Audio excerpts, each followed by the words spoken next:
Now, do you think that radio killed the video star? Something to ponder. Hey, this is Nina Blackwood, and you're listening to On the Flip Side with Java John on WFIT.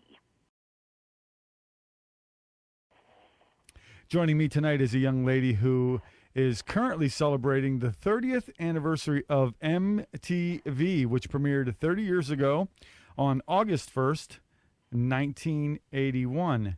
Welcome, please, Miss Nina Blackwood. Hello, Nina. Hello, nice to be here. How are you? I am doing wonderful. It's so great to hear your voice. Well, it's cool that you're on the Space Coast because it's kind of appropriate with, the MTV rocket that went off.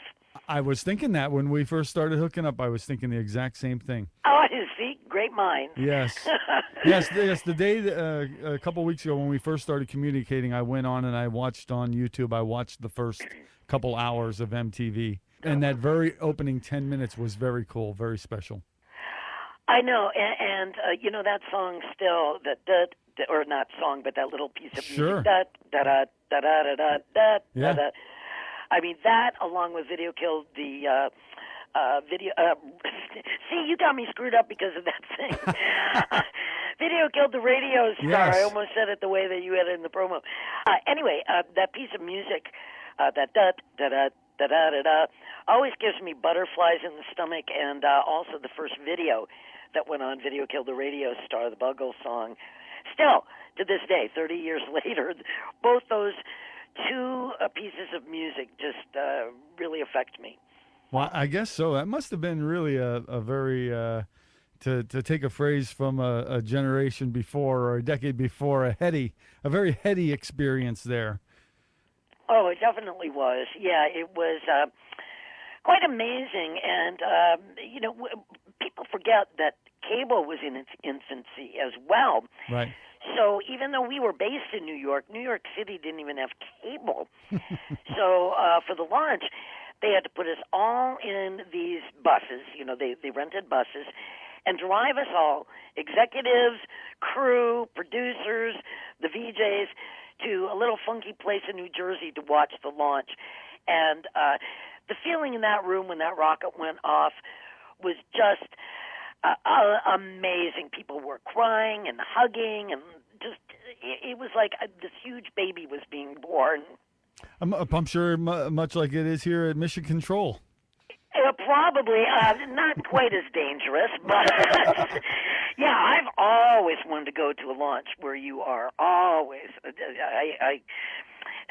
I always wanted to be in entertainment, but there was a brief period of time that, believe it or not, I was so into sci-fi and the space program, I wanted to be an astronaut, but I'm really nearsighted, so I figured that's never going to happen. It's always something. It's always something. Yeah, always something. So I settled in being a VJ.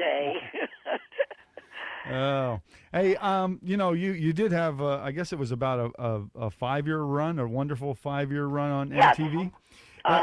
During the 5 years at MTV, how actually were your relationships with the other video jocks, Martha Quinn, Mark Goodman, Alan Hunter, and J.J. Jackson during that area? No. Do you stay in touch with any of them? Oh, absolutely. Well, all four of us. J.J., Right. of course, passed away. Right. I think it was about 6 years ago. Yes. We're all on Sirius XM. Oh, on the good. same channel. And even though we're all spread around the country, we are in touch all the time. By email, especially. In fact, today I think there was. We get into this thing with emails, just like we would be in the same room together, cracking jokes, and we're the best way we can describe ourselves is one big dysfunctional family of sisters and brothers. We really are, and that was the case when we worked together, and all of us got back together for a special on the first, the 30th anniversary Right. VJ special. Right. And after which we were discussing the fact that our relationship between us, the four of us, has only gotten deeper over the years because we've gone through, 30 years of our respective lives. Sure. being in contact pretty much consistently. So it is a very intense, loving, and ridiculous relationship. Well, we call ourselves the Wacky VJs for a reason. Yeah, well, it's nice to hear that it's nice. That's good. Yeah, we really, I mean, the people that, if you want to use the word cast us, I think they did a really good job in the fact that although all five of us had our distinct personalities and were outwardly different, there was an internal thread that naturally bonded us. And then, of course, being, it was kind of like us, not against the world, but the only people that could realize what we were going through as MTV got more popular was each of us, Right. So that bonded us too. Right. Plus the fact our first dressing room was so tiny and all five of us were in there together. So that'll do it right there. You either find out you can't stand the people or, you become very, very close very quickly. It sounds like the story of the Fab Four. Well, not quite as. But, Yeah, very similar. So, you're still experiencing a similar. Yes, well, I do think the dynamics in one way, because I always kind of felt that I was like the George Harrison of the Good for you. Of the group, because Yes. I was really the quiet one. Everybody else, talks all the time, and my friends that know me can't believe that I'm the quiet one, but I really am. I really am.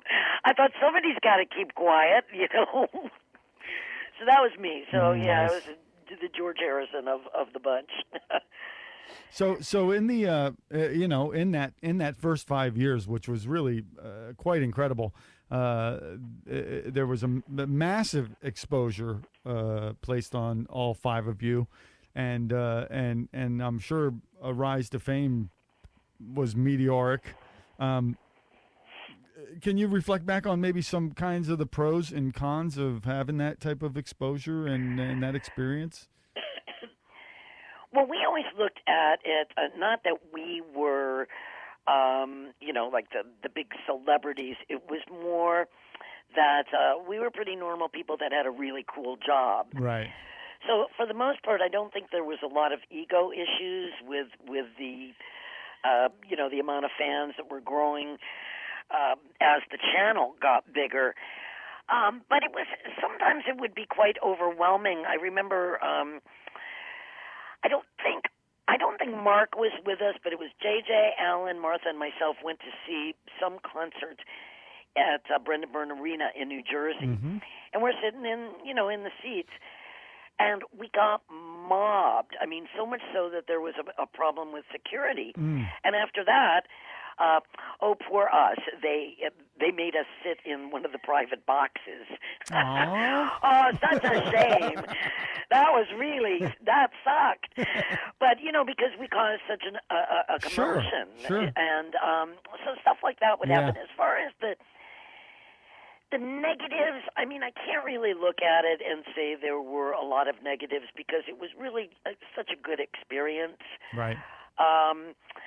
And, yes, it was weird when I'd be in the ladies' room and somebody would stick a piece of paper underneath the stall to have me sign it, or you're, standing in line at the bank or, going to the drugstore buying, something that's of a personal nature. Sure. And you have, hey, aren't you Nina Blackwood, But, I mean, and Lord knows, I've thought of this often, the press and the paparazzi and fans were not like it is today with everything on the internet. You can't, make a move without being criticized, put all over the internet. And if it had been, at least for me, if we had the popularity that we had back then now, I'm not sure if I could have handled that. It's really awful. So I'm glad that it was. A bit. Yeah, at a time that people were civil, Yeah. and stuff that did come out in the press was positive and nice and Yeah. pertaining to the work, Sure. not pertaining to, who we were perceived dating or, all that kind of garbage. Sure. So I'm really glad that it was at that period and not now. Yeah, Good. then I would have a very different answer for you. Yeah, I can understand that. We of course all know that that the first video on MTV was "Video Killed the Radio Star" by the Buggles. Right. But my question to you is, did Ken Ober and Remote Control kill the video star? Oh, well, not Ken Ober, but I think MTV killed the video star. Yeah. And I also think, well, no, I mean, I don't know why they've gotten so far away from music programming. Yeah. Obviously, they make a lot of money with Jersey Shore. Sure. It makes more money than any programming they ever had on there. Wow. But yeah, but I don't know. I never would have thought that they would have taken the music out of MTV, and I got a real kick out of it because they had the Video Music Awards on a couple of weekends ago, which is unusual in the fact because they don't really play videos. Right. But and I watched it. I like watching it, and I love Katy Perry and Adele, so I wanted to see them. But and Russell Brand, of course.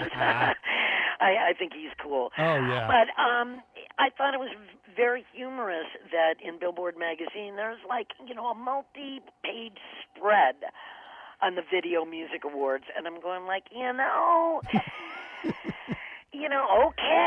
okay, but when you really think about it, I mean, my biggest comment that I hear from everybody, and this is not just the age group that grew up with it, but younger people too that have seen on the internet or whatever they've seen, like the old days when they played videos. Sure. Younger people have actually come up and said, that looked like it was so cool. I wish they'd play videos and blah, blah, blah. But, I guess the powers that be, I don't know. It was cool. I was not overly enamored by a lot of the music in the 80s. But I loved to sit and watch the MTV. It was a very great experience in the 80s, and I'm happy. I mean, I remember being there that first minute. I made sure I was there. It was a lunch break, and I made sure I was there to watch it. Yep. So I just think it was great that we were part of that because it was very innovative when it started, and it's always very exciting to be part of something so new and groundbreaking. Really, really cool. Cool. Have you got a few more moments? Yeah. Okay, good. You want to talk a little bit about some music? Sure. Say who at that time in the 80s, who was your who may have been some of your favorite video artists of the 80s? Well, as far as music, I pretty much am a mainstream rocker. I love Tom Petty and the Heartbreakers, Bruce Springsteen, U2, John Mellencamp, I think is wonderful. Cyndi Lauper, I still think is just unbelievable. Fleetwood Mac, although they were, pretty much they started eons ago, but I mean the Stevie Nicks, Lindsey Buckingham lineup is more associated with the 70s, but they did put out some stuff in the 80s. And I love Stevie Nicks, love the Pretenders.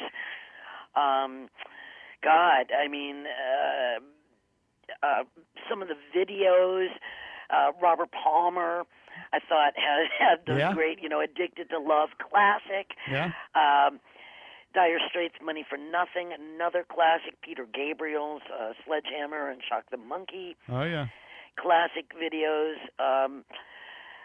I could go on and on and on, but that's pretty much a core right there. And of course, even though I wasn't really into her music at the time because it was a little bit too pop for my taste, you know, you can't go without saying Madonna. I mean, my God. Right. And now, actually, you know, it's funny when I hear the songs from the 80s, Madonna songs from the 80s, yeah. I appreciate them more now than I did then. I appreciated her. Yeah. I thought, you know, you could tell right off the bat the first time you saw her on video, this person is like a star. Oh, She yeah. had that, you know, they call it now the X Factor, but she had that I call it the It Factor. Yeah. She definitely did. And then now I actually really, you know, if I hear like a Virgin or something, I'm dancing with it. I would never have done that back then. You know? I hear you. Same thing with disco. Same thing with music from a few years earlier, some disco. Well, you know, yeah. Sometimes, yes, I distinctly remember one long-distance trip. I had the 70s channel on, and I was going down the highway. I was still in L.A. at the time, going down to San Diego, and I was dancing in my car. You know how you do, and these guys next to me, I remember they caught me, and they were just cracking up, you know, and yelling out the window, yeah, and it was disco, and I was not, even though I was a club DJ playing this stuff, I was always a rocker, you know. It's like, okay, well, I'm doing this for a gig, but it's not what I go home and listen to, you know. So yeah, you're right. It's funny about that. But you mentioned Katy Perry for today, for people that you like today. Katy Perry. You also mentioned Adele. Both of them fantastic. Wonderful. Yeah, wonderful. Well, I think Adele is a brilliant vocalist, and Katy Perry, I don't know what it is about her. I just love her. Sure. And she's very pop. I mean, she's total pop. But there's something, you know, she's smart, and that comes across. And you know, it's going to be interesting to see where she goes with her career, because after a certain period of time, I'd really like to hear her chops. You know what I mean? I'd really like to hear what she's capable of doing non-pop wise, because I have a feeling that she would surprise a lot of people. But I just love, she's so positive without being lame. You know what I mean? She's just, I don't know. It's been a very long time since a pop artist I stop what I'm doing. I have to see Katy Perry. Imaginative too. Very imaginative. Yes, very imaginative, and I mean, she is, I don't know, I really like her. Lady Gaga, I have a respect for. She's a true artist, but also with her, she goes to such extremes. Yeah. I'm wondering, what is she going to, you know, how she set the bar so high for herself that it's impossible to top herself. I mean, she goes out dressed like a guy, you know. I'm going like, what is she going to do next? Probably the thing that she should do next is just be her normal Stephanie. Oh, yeah. You know, and not Lady Gaga. But she's extremely, you know, she really took the world by storm, and she's extremely talented. But, you know, I gotta side with the Adeles of the world who put the music. You know, Adele is just straight ahead, beautiful singer. I mean, she's not, you know, into all the theatrics of it. She's just straight ahead singer, and I like that. That's why I kind of side with her as, you know, if as opposed to Lady Gaga. It's a good time for the music industry to have an injection of that that pure sound. Yes, yeah, because Nicki Minaj, for instance, you know, she's over the top. Everybody's so over the top, and even Katy Perry. But there's something about Katy Perry that is, I don't know, that I don't feel like she's trying too hard. Whereas I do feel that with Lady Gaga. Right. You know, that it's like, okay, you know, you don't have to go that far. Just, you know. I'll tell you, I took my son to see Kesha earlier this year. Oh boy! And she, you know, I had plugged up my ears because I wasn't sure, and I took that wax out of my ears after a few minutes and rocked for 2 hours. She was amazing. Really? Really? I was completely floored. She reminded me her stage persona and the way that she and her characters on stage present them now reminds me of Alice Cooper before he left the Alice Cooper band, and okay, I can see that. And before he made the theatricality of Welcome to My Nightmare, when it was still kind of it was still chaos going on stage. She's got a bit of that controlled chaos going, and it was very exciting. And really, that's interesting to know that live, it's really good, because I'm not real crazy about her music. No, and I wouldn't typically listen to it, and I don't play it on my show. But I told him I'd go see her every couple of months if she came to town. Well, okay, that's that's good to know. There's some artists like that, like on record, they're okay, but then you see them live, and you have a whole other perspective on them. So that's good. All right. Well, she's earning her keep then. At least she's not singing to, not singing. Lip syncing. Right. No, she was not. She was not lip syncing, and she didn't use the auto tune mic as much as I thought she would, which I was very grateful for. Yay! Yay! We got Cher to thank for that one. Thank you very much. Yeah, but Cher can actually sing. Oh, yeah, no doubt. Yeah, it's just some of these. Yeah, I don't even want to. If you can't say anything nice, don't sing. There you go. Yeah. Now, speaking of live music, recently you wrapped up the Absolutely 80s Summer Concert Series in Las Vegas. That's a show that you put on, that you host? Yeah, the Fremont Street Experience. That was really something. That really was. All summer long, I was commuting every other weekend from Maine, where I live, to Vegas, which that itself was something. Really? Yeah, quite a commute. But the actual concerts it was great. I mean, we had thousands of people showing up. I think for Loverboy, we had like 9,000 people show up. And for me personally, it was so nice because there were so many people there that had grown up with MTV, still listening to Sirius XM or my syndicated shows. And so it was a really nice opportunity for me to meet and speak with them. I mean, it was really, and I had some stories. People were coming up to me with some stories that were making me cry. I mean, really touching. I mean, there was actually a guy this past weekend that was so moved by the whole thing. He was saying how he was a bit of an outcast growing up, and he would come home and he said there was something about watching you. I just didn't feel alone anymore. And he has tears in his eyes. He's talking to me, and I'm like, get all choked up. I'm like, oh my God, But so it was it was kind of unexpected in that regard. It ended up being a very soul-stirring, I know it sounds weird, but a soul-stirring experience, because these people have really followed all of us for 30 years. Sure. That's a long time. Yeah. And it was really cool to see everybody, one thing about the 80s, and I think this is why one of the reasons that it has lasted in its popularity as long as it has, for the most part, it's happy music. Yeah. It makes you feel good. And God knows in this day and age, with the world and, the situation, the country's in, anything that brings pleasure like that, and to look around and see all these people smiling, dancing, like reliving their youth maybe, listening to the songs. It was very moving. I know that sounds so wacky because, it's Vegas. And I, for one, would have been the last person that would have thought that that's how it would affect me, but it really did. But it's music, and that's what music does.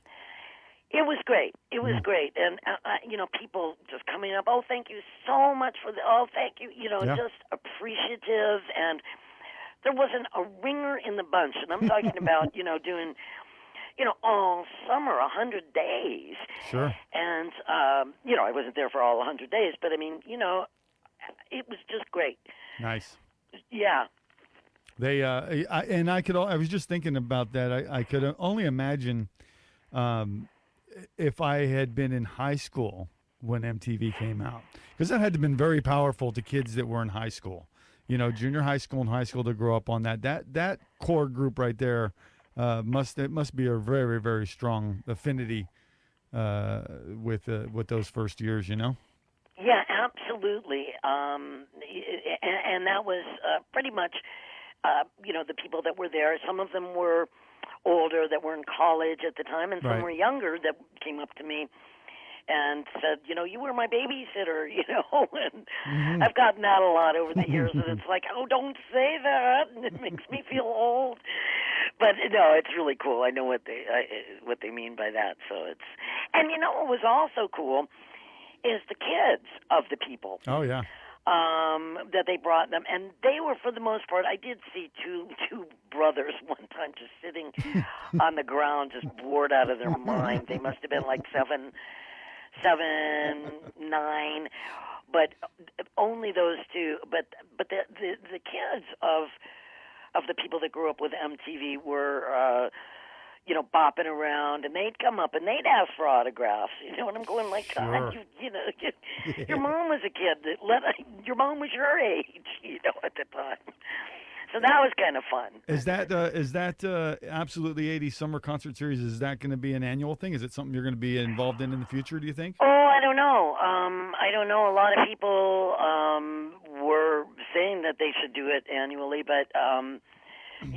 That's not my call. That's right. That's the Fremont Street Experience call. But it was. I know it was a successful event for them, and I was really flattered that they had me out there. It was great. And the mayor. This was something. The mayor of Las Vegas gave me a proclamation that September 3rd, 2011 was officially Nina Blackwood Day, which I thought was really pretty cool. I saw that on your website today. Very nice. Yeah, that was kind of cool. So, hey. Speaking of your website, people could go visit you at ninablackwood.net, and they could see that proclamation and anything else that's going on with you. And I'm sure if you get involved in the concert series again, you will announce it there. Right. And people can find out where they can listen to you on, what is it, Sirius XM satellite radio through your website and all that good stuff. Yeah, and also I have weekly syndicated shows, too, that are on various stations around the country. Nina Blackwood's Absolutely 80s, that's easy to remember, and New Wave Nation. Cool. Well, Nina, I tell you what, it has been a joy finally chatting with you today. I know, after all that. That's okay. A little hurdle. Well, we got past it was Irene's fault. Yes. It was Irene's fault. Good night, Irene, huh? Yeah. Yes, as I said, it's been a joy talking with you, and I hope we see you sometime down here in Florida for some event, maybe. I'm sorry, what? I said I hope maybe someday we see you down here in Florida for some event. Oh, that would be great. Yeah, that would be great. I always enjoyed coming to Florida, especially I love the country part of Florida, actually. Mm-hmm. The interior, and like I was saying to you off air, like Palatka and the Everglades, where you actually get a sense of, it's very primeval down there. Sure. Florida's a really cool place. It is, and it is primeval, so much so that I live literally 2 blocks from the major mall in my neighborhood, and in the retention pond, alligators live in there. Yeah. That's kind of a little bit of a dichotomy, right? The mall and alligators. I mean, I got a picture of one looking right up at the parking lot, going, that doesn't look healthy. I know. I feel sorry for them. I happen to like alligators. Uh-huh. I do, and it's like those poor creatures are just getting inched out of. I know I'm in the minority, but well, no, you're not. But a lot of creatures are getting inched out. Yeah, but that's a whole other program, I think. Yes, it is, and I would be more than happy to discuss that. Okay. Yeah, well, I would love to do this again sometime, Nina. It was really a pleasure talking with you. You too as well, and thank you so much, John, and for your patience with rescheduling. No biggie. All right. Thank you, Nina. We'll speak again. Thank you, and say hi to Florida and the Gators for me. Right on. All right. Bye.